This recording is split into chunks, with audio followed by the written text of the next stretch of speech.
להגיד, כל כך הרבה מה להגיד, אני חושבת שאני בלילות האחרונים רק חושבת מה לספר ואיך לעדכן, אבל אני רוצה להתמקד בדבר אחד. אני רוצה להתמקד באמת בנושא שכרגע הוא קריטי, הוא על הפרק, אנחנו ממש מתעסקים בו 24 שעות, וזה הסדרת הרפואה המשלימה בישראל. מעניין אתכם? אז אנחנו רוצים לדעת ככה בקצרה מה מצב הרפואה המשלימה בישראל. אנחנו יודעים שהרפואה המשלימה בישראל לאט לאט צוברת יותר ויותר תאוצה. אנחנו רואים אותה נמצאת היום בכל מקום, בעצם כבר ב-15 שנים האחרונות היא נמצאת בכל מקום, בבתי חולים, בקופות חולים. בכל שנה ניתנים מיליוני טיפולים למאות אלפי מטופלים בכל קבוצות האוכלוסייה. אין מצב שאנחנו נפגוש אדם בדרך ולא מקבל או קיבל בעבר סוג של טיפול בתוך הרפואה המשלימה. הרפואה המשלימה בעצם הפכה בעשורים האחרונים לשירות מאוד מקובל ומבוקש, והוא חלק אינטגרלי במערך שירותי הבריאות בארץ. זה כבר לא זר וממוכר, ולא משהו שאנחנו חושבים שרק מחשבות עושות, זה משהו מאוד מקובל עם מחקרים evidence-based medicine, ואני מאוד מאוד גאה שאנחנו הגענו לשלב הזה. אבל יש בעייתיות מאוד מאוד גדולה בתחום שלנו. בניגוד לרפואה הקונבנציונלית, לרפואה המשלימה אין שום מעמד חוקי במדינת ישראל, וזו בעיה. אז מה המטרה שלנו? כשאנחנו התכנסנו והתחברנו ואתם סומכים עלינו, אתם איבדתם אמון בנו, המטרה שלנו כרגע היא לעשות הכל בשביל להסדיר את המעמד של הרפואה המשלימה.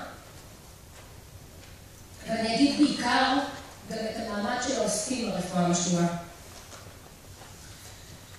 בשביל להגיע לשלב הזה, אנחנו התקבצנו 4 הגופים הגדולים בארץ, בהנחיה של משרד הבריאות.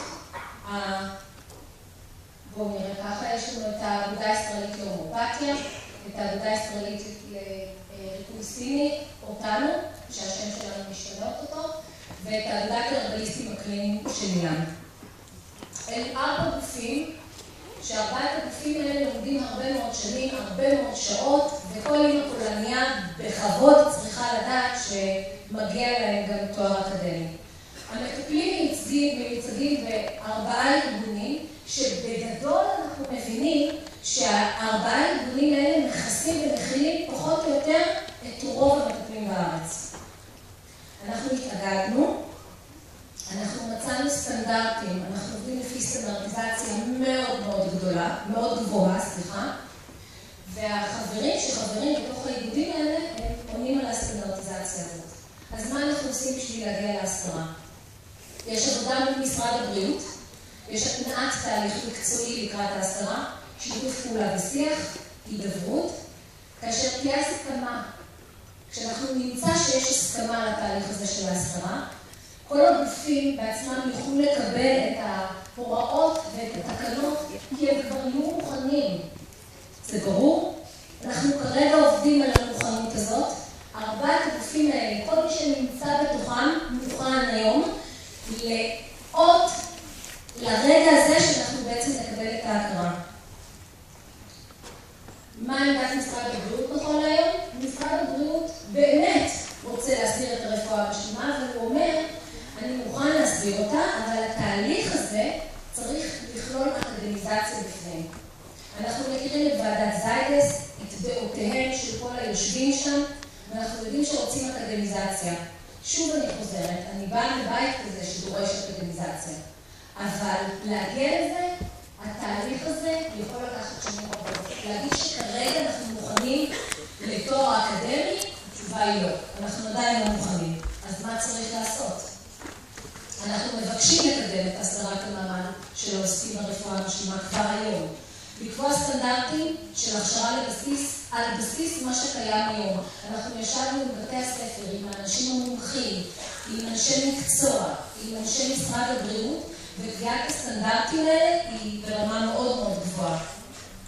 אנחנו רוצים שתהיה הכרה במוסדות הלימוד שמלמדים היום, ובאותם סטנדרטים שנקבעו. אנחנו רוצים שיהיה מתן חוקי למטפלים ברפואה המשלימה, שעברו הכשרה מתאימה. זאת אומרת, כשהם יתקבלו לאיגודים המקצועיים, זה אומר שהם עברו הכשרה מתאימה. מה יתבצע עד היום? כדי להפוך את 4 האיגודים האלה למשהו אחד מקצועי שמאחד ובאמת רץ על פי הכללים המסודרים בעולם האקדמי, אנחנו התבקשנו לקיים איזשהו קוד אתי אחד שהוא יהיה מקובל, ושהוא יהיה אחיד, ושהוא יהיה נכון, ושהוא יהיה סביר. ואנחנו גיבשנו כזה קוד שעבר כמובן עיניים של גם עורכי דין וגם ליטיגטורים שיבדקו את אותו קוד אם באמת אנחנו יכולים לעמוד בו וכמה הוא נכון ותקין וקביל.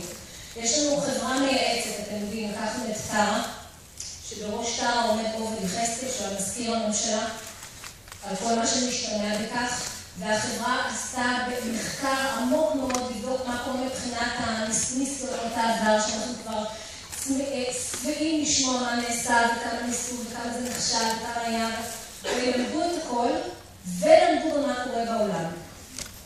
התקיימו בערך 15 פגישות, אולי קצת יותר, שהם מבחירי משרד הבריאות לשעבר, עם אנשי אקדמיה, עם אנשים מתוך הממסד הרפואי, אנשי מפתח בתוך הרפואה המשלימה, כולם היו שם.